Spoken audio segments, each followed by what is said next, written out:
నమస్కారం అండి. Vedasri smart world ఛానల్కి స్వాగతం. ఈరోజు మన ఛానల్లో ఎంతో కమ్మనైన గుడిలో ప్రసాదం టేస్ట్ వచ్చేలా బెల్లం పరమన్నం ఇంట్లోనే ఎలా తయారు చేయాలో చూద్దాం. ఈ పద్ధతిలో చేస్తే పరమన్నం అస్సలు విడిపోదు, చల్లారినా కూడా గట్టిపడదు. ఈ కమ్మనైన గుడిలో పెట్టే ప్రసాదాన్ని ఎలా తయారు చేయాలో చూద్దాం. ముందుగా నేను ఇక్కడ చిన్న గ్లాస్తో రేషన్ బియ్యాన్ని తీసుకున్నాను. వాటిని బాగా కడిగి పక్కన పెట్టుకున్నాను. ఒక గిన్నెలో ఏ గ్లాస్తో అయితే మనం రేషన్ బియ్యం తీసుకున్నామో అదే గ్లాస్తో 3 గ్లాసుల పాలని తీసుకోవాలి.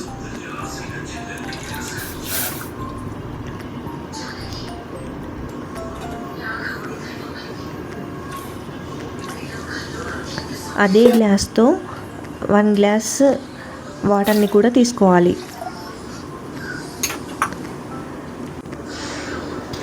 పాలు పొంగు వచ్చేటప్పుడు మనం కడిగి పక్కకు పెట్టుకున్న బియ్యాన్ని దాంట్లో ఉన్న వాటర్ని వడకట్టేసి బియ్యాన్ని వేసుకొని మెత్తగా ఉడికించుకోవాలి.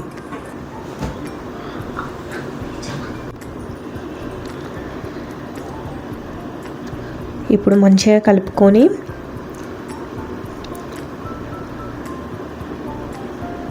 మెత్తగా ఉడికే వరకు మీడియం ఫ్లేమ్లో ఉడికించుకోవాలి. మరో పక్క ఒక బౌల్ పెట్టుకొని దాంట్లో మనం ఏ గ్లాస్తో అయితే తీసుకున్నామో అదే గ్లాస్తో 2 గ్లాసుల బెల్లాన్ని తీసుకోవాలి.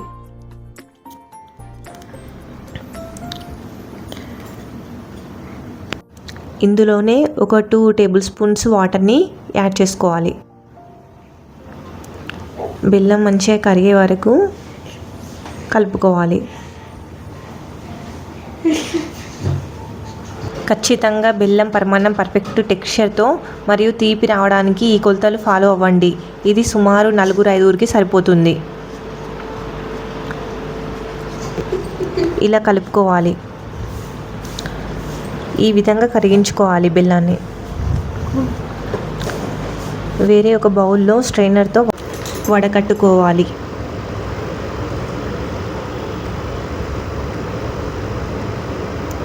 దీన్ని పక్కన పెట్టుకొని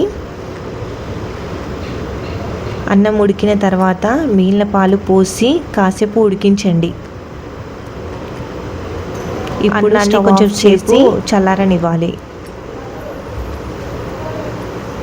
పక్కన ఒక బౌల్లో 1 టేబుల్ స్పూన్ నెయ్యి వేసుకొని కాజు, బాదం, కిస్మిస్ వేసుకొని ఫ్రై చేసుకోవాలి.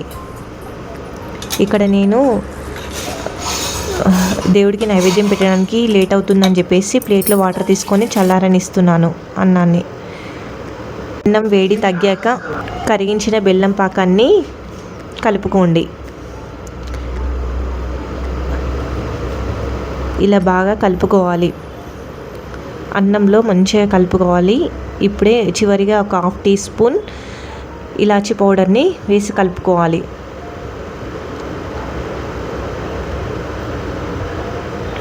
దీంతో పాటు ఒక చిటికెడు పచ్చకర్పూరం వేస్తే గుడిలో ఇచ్చే ప్రసాదం వాసన వస్తుంది. బాగా కలుపుకొని చివరిగా మనం వేయించి పెట్టుకున్న డ్రై ఫ్రూట్స్ని వేసి బాగా కలుపుకోవాలి.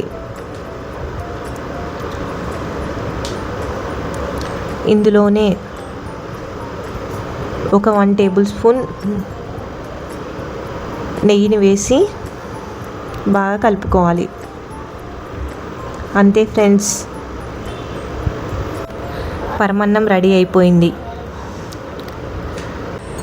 అరిటాకుపై వాటర్ని స్ప్రింకిల్ చేసి వాటర్ మొత్తం తుడిచేసి గుడి స్టైల్లో చేసిన బెల్లం పరమాన్నాన్ని ఆకుపై వడ్డించుకుందాం.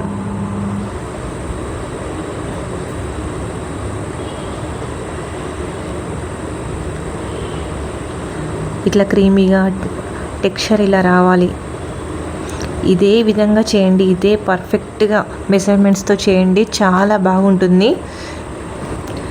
డ్రై ఫ్రూట్స్ని వేసుకొని ఒక టేబుల్ స్పూన్ నెయ్యిని, కరిగించిన నెయ్యిని కూడా వేసుకోవాలి. చివరిగా తులసాకుతో మనం దేవుడికి నైవేద్యాన్ని సమర్పించుకుందాం. చూడండి ఫ్రెండ్స్, ఎంత చక్కగా క్రీమీ టెక్స్చర్తోని పరమాన్నం ఎంత బాగా అయిందో. మీరు కూడా ఇంట్లో చేసి పెట్టండి ఫ్రెండ్స్, అందరూ లైక్ చేస్తారు ఇంట్లో. ఇప్పుడు మనం దేవుడికి నైవేద్యాన్ని సమర్పించుకుందాం. ఓకే ఫ్రెండ్స్, ఈ వీడియో నచ్చితే లైక్ చేయండి, షేర్ చేయండి, సబ్స్క్రైబ్ చేయడం మర్చిపోకండి. Thank you.